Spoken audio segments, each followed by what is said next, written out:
This is something we've been continuing to cover. Right. Now, another slate of bad news. What does it mean?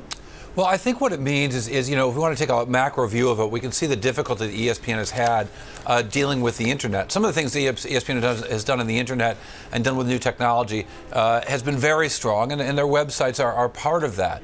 But fundamentally, a shift away from watching linear television on cable or anywhere else has been a problem for ESPN. ESPN seems to have had trouble adapting to a post-Sports Center world and finding the right editorial model to keep viewers with them. So, Lucas, what do we know about these particular layoffs, where they'll be coming from, and how they'll hit the network?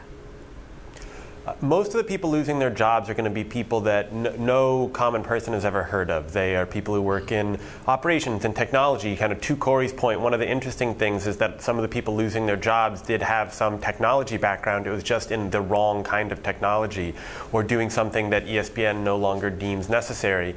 And ESPN is now going to shift resources into a few new areas like the streaming service that they're hoping to introduce next year, as well as a new morning show that's supposed to debut in the spring.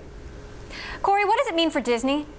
Well, the cash cow that has been ESPN has allowed Disney to do a lot of other really interesting and exciting things. It's also helped fuel a very successful acquisition machine. So it is still a great cash cow for them, but not what it had been.